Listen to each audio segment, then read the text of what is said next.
বিবাহিত পুরুষ রাহুল সাহেব, কেমন চলতেছে আপনার দিন রাত? দিন দিনের মতো চলতেছে, রাত রাতের মতো চলতেছে। তুই আমার কি কইতে চাস তাড়াতাড়ি কয়ে ফেল। তুমি জীবনে যত ভুল করছো তার থেকে এইটা হলো সবচেয়ে বড় ভুল। আমি ভুল করছি? কি ভুল করছি? এই যে গরিবের পোলা হইয়া বড় লোকের অহংকারী মাইয়ারে বিয়া করে ঘরে আনছেন। আমি গরিব পোলা হইয়া বড় লোকের অহংকারী মাইয়ের বিয়ে করছি। আমার কাছে মনে হইতেছে আমি যদি তোরে বিয়ে করতাম আমার জীবনের সবথেকে বড় ভুলটা সেইটা হইতো। আপনি কি আমার অপমান করতেছেন? কি কি করলি তুই? তোরে আমি অপমান করতেছি? আর যার মান সম্মান আছে তারে অপমান করা যায়, আর যার কোনো মান সম্মান নাই তার আমি কেমনে অপমান করুম? তুই আমারে ক। তার মানে তুমি কইতেছো তো আমার মান নাই? অবশ্যই তোর মান নাই, আর তোর লগে কথা কইয়ে আমি আমার সময়টা নষ্ট করুম সেই ইচ্ছাটা তো আমার নাই। হ্যাঁ, এখন আমার লগে কথাগুলো তো আপনার সময় নষ্ট হইব। একটা সময় আমার লিগে আপনার কাছে অপুরন্ত সময় থাকতো, তখন আর রাত থাকতো না, দিন দিন থাকতো না। এখন আমার লগে কথা কইলে আপনার সময় দিন রাত সবই নষ্ট হয় না? এই তোর সমস্যা কি? হ্যাঁ, তুই এত কিছু বুঝার পরও এই রাস্তার মধ্যে আমার কেন আটকায় রাখছস? যা আমার চোখের সামনে থেকে যাই করতেছি। কি রে, তুই শেষ রাখতে মাই আমি খুব ভালো করে জানি, আমি চলে যাইতেছি। রাহুল, আমারে বিয়ে না করে অনেক বড় একটা ভুল করছো, একটা সময় ঠিকই বুঝবা।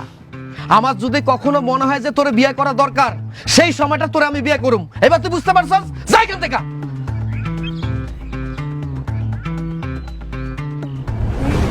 মা, ও মা, আব্বা, মা, ও মা, কই তোমরা? এদিকে আসো। আব্বা, কাউরে তো পাইতেছি না। কই তোমরা? আরে নেহারিকা কই? তোমরা কই? আরে কি হয়েছে? এত চিল্লাতেছিস কেন? মা, কি হয়েছে? নেহারিকা কই? ওরে তো পাইতেছি না। এ ঘরে নাই? মা, ঘরে তো নাই। এই তোর লাজ লজ্জা কিচ্ছুই নাই? আয়শা যে 1 মিনিট হইলো দেখলি না তোর বউ নাই, একেবারে চিল্লাচিল্লি লাগাই দিছস না? তুমি এটা কেমন কথা কইলা? আমাগো বাড়ি থেকে একটা মানুষ জুদা হয়ে গেছে আর আমি চিন্তা করুম না? আরে এইটা লই এত চিন্তার টেনশনের কি আছে? আরে তোর বউ কি ছোট বাচ্চা পোলা পাইন যে হারাই গেছে? ভালো করে খুঁজা দেখ, হয় পুকুর ঘাটে গেছে, নাহলে রান্না করে আছে, নাহলে টয়লেটে গেছে। আব্বা, তোমরা নিহারিকারে চেনো না, ওর রাগ সম্পর্কে জানো না। তোমরা কোনোদিন ওরে চেনারও চেষ্টা করো নাই। অভিমান কইরা অনেক কিছু করতে পারে, নিজেরা শেষ করতে পারে। কত কিছু কইবি রে বাবা। মা, আমি নিশ্চিত নিহারিকা বাড়ি থেকে চলে গেছে। এই আমরা কি তোর বউরে কইছি যে বাড়ি থেকে যাইতে গা? চাচি, ভাবি বাড়ি থেকে চলে গেছে। কি করছ তুই? হ, আমি যা কইতেছি সত্যি কইতেছি।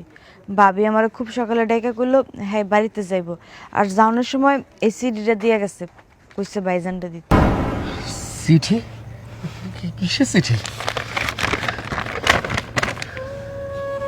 আমার চিঠিটা রুমার কাছে রেখে আসলাম, সরাসরি বলতে পারতাম, তাতে তুমি লজ্জা পেতে। আমারও কষ্ট হতো বেশি, তুমি হয়তো ফেরাতে চাইতে, জোর করতে থাকার জন্য, কিন্তু সেটা বিব্রতকর হতো। রাহুল, ধনী হলেই মানুষ অহংকারী আর গরিব হলেই মানুষ বিনয়ী, এটি ভীষণ ভুল। তোমার বাবা মায়ের প্রতি আমার কোনো অভিযোগ নেই, এমনকি তোমার প্রতিও আমার কোনো অভিযোগ নেই। তবে আক্ষেপ আছে নিজের প্রতি, আমি কারো আপন হয়ে উঠতে পারিনি। মাত্র কয়েকদিনের সংসার আমার, এত অল্প স্মৃতি নিয়ে বাকিটা জীবন কাটিয়ে দেওয়া খুব দুঃসহ হয়ে উঠবে। ভালো থেকো, আমাকে খুঁজো না, আমি তো আর বাড়িতে ফিরে যেতে পারবো না, কোথাও একটা ঠিক ব্যবস্থা করে নেব হয়তো। ভালো করছো। এই তোমরা